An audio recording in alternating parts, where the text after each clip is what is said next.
To finish our final speaker, I think the man responsible for Smash Hits, Q Magazine and the Word Magazine probably deserves the title Legend. So I'd like to welcome up David Hepworth.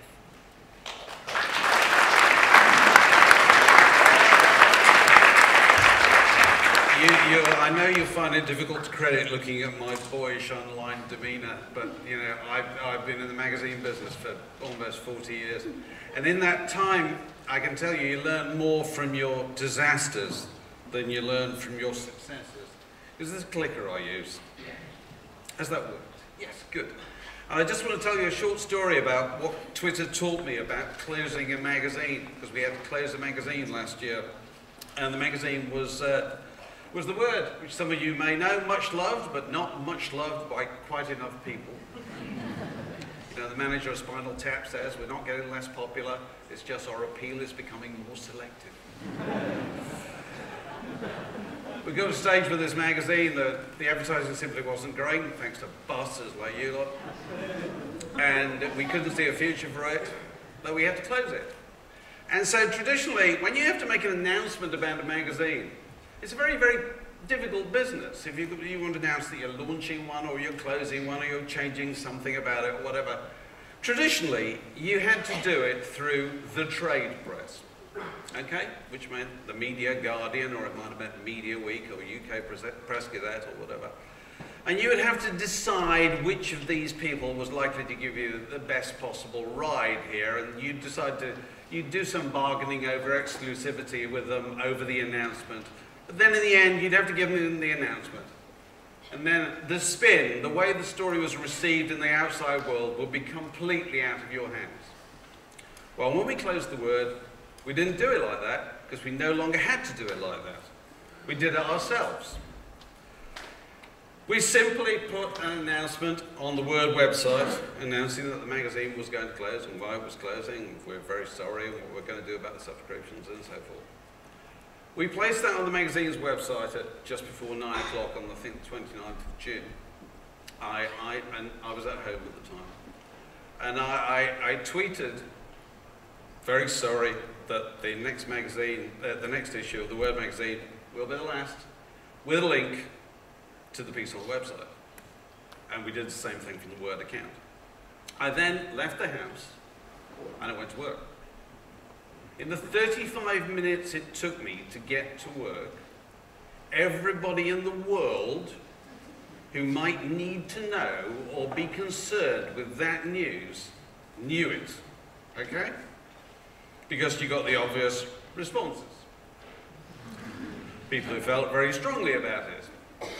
Then you got further responses from people you wouldn't expect to be bothered about it.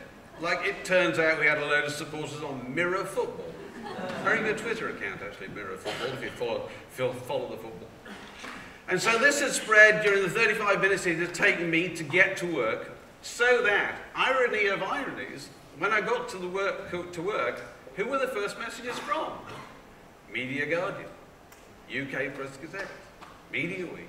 All the people you would have been begging to be interested were suddenly really interested because the story had been told to them.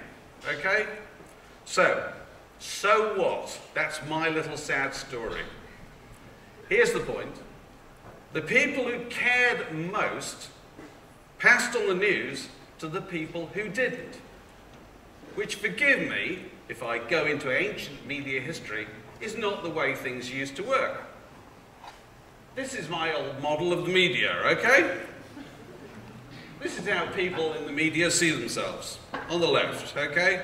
The keeper of the scrolls, the ancient scholar, the person who knows the news first, brings it down from the mountain and passes it on to the great unwashed, with the spin already built in.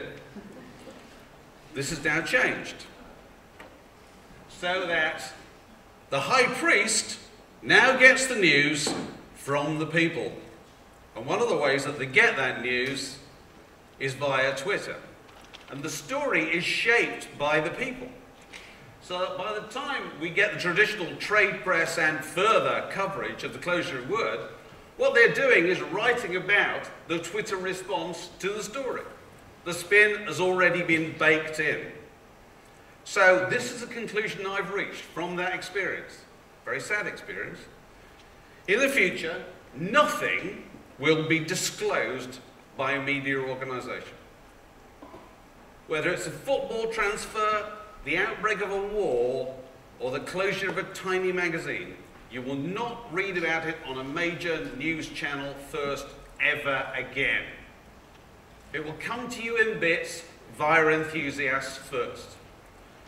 I was discussing all this with somebody in the music business not long ago who said, the sad thing about the world of social media is you can't hype people anymore, because you can't tell them something is true if it isn't actually true, because they'll rumble it very, very quickly. Well, I was thinking about that a lot. And then, a couple of weeks ago, David Bowie, out of nowhere, released a record. This is a man who had 10 years, raising children in New York, preceded by 10 years of the most disappointing records anybody's ever put out. Because he puts out an announcement out of absolutely nowhere, the response on Twitter and everywhere else was absolutely huge. And I was trying to think what it reminded me of. And going back way into the midst of history, I was the editorial director of Smash Hits, and I used to organise the Smash Hits Poll Winners Party. Anybody ever seen the Smash Hits Poll Winners Party? Okay, it used to take place in Docklands Arena. And they'd let the crowd in about 2 hours before anything happened on the stage. And as these girls came in, and they were mainly girls, the noise just built and built and built and built. And I realised something very, very important then. Hysteria is nothing to do with the object of the hysteria. Hysteria is all to do with we're all together. And we can all make this noise, and we can all share this enthusiasm. And I was reminded of that again earlier when we saw the One Direction tickets campaign, which obviously enormously successful. The excitement of that girl was not to do with seeing One Direction. The excitement was her involvement in the mechanic, in the process, in the day. And I think that's going to be a huge part of what happens with Twitter going forward. And I think that's something that we should all bear in mind. There's just certain things that just appeal to people and trigger their enthusiasm and make them get involved. And a lot of it's going to be completely hit and miss. But that's all I've got to say.